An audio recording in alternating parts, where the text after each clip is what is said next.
Morning. It's Friday, 21st of February. I'm laughing because it's windy again, which always leads to a few problems. But it is mild. That's one good thing. Can't see. I see. Today we're going to talk about Nigel Farage and reform again. Before that though, anybody who goes to Glastonbury, they're a popular man there, dressed as a wizard, called himself Merlin. Very popular, he used to stand off photos and chats with visitors and locals alike. And he passed away this week, so maybe I said lost to the people of Glastonbury. Rest in peace, Merlin. You don't know how fucking lucky you are, to be fair. But yeah, Nigel Farage, we talked about him yesterday when Zara Sultana fucking called him out for what he is and what his bunch of MPs are. The MP for Clacton, he was in America again. Well, he's in America again. He was there last night. And as he goes for his glasses, we were there last night. We're talking at the CPAC conference. What he was doing basically is fucking slagging our country off, which I don't like that.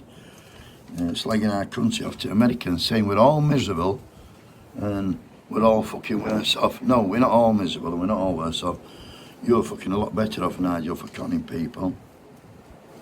Yeah, interestingly, the CPAC conference, why would he be there? And this is what I keep telling you, is nothing but a fucking Tory. CPAC stands for Conservative Political Action Conference. Clues in the name, Conservative. That's for the order thinking, who think reform is something different. He's saying we were soft, he's a millionaire.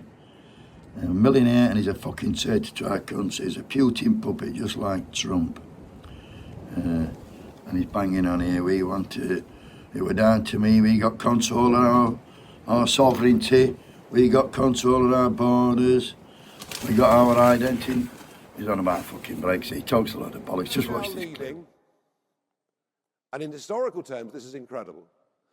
I am now leading Reform UK, and we are now topping every opinion poll in Britain. And we are going to win the next general election and save our country. We're going to do it. We're going to do it. The pond. My country. You can't say anything, or you might get put in prison. We're getting poorer. Everybody's miserable. We're governed by a left-wing, awful government. Suddenly, post-November the 5th, America is optimistic. It's upbeat. It's the beginning of the golden age in America. And it is all because of one totally extraordinary individual. You know, I can tell you that if you take on the establishment, they do not come out with a tray of drinks. The whole of the British establishment wanted us to be members of the globalist European Union. All the parties, all the big businesses, all the trade unions. And it was almost me alone saying, this is a crazy idea. We want control of our sovereignty, our borders, and our identity back with the British people. And for daring to say that, they made my life hell. Complete bollocks. Americans love him. They're fucking stupid, aren't they? I mean, they love Trump. Let me tell you now, you heard it here first, Friday 21st of February, Trump will not see his full term out.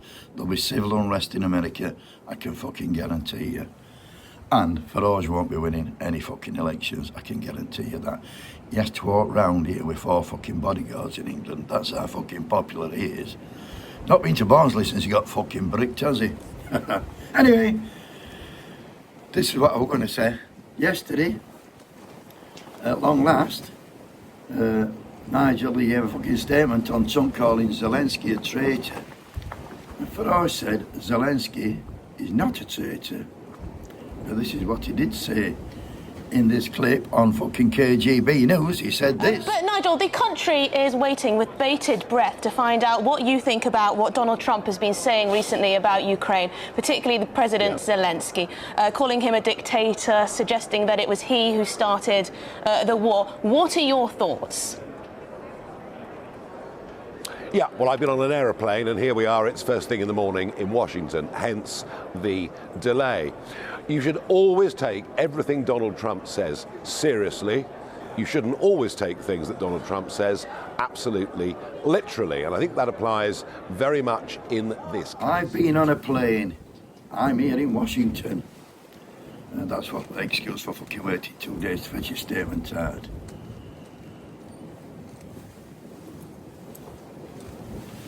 You should always take everything Trump says seriously, but you shouldn't take what he says literally, and that applies in this case. So basically, it took him 48 hours to come up with this. A load of bollocks. All he's doing is sit on the fucking fence. He's an appeaser. He's appeased his fucking supporters, he's appeased Trump, and he's appeased fucking the British public who support Zelenskyy.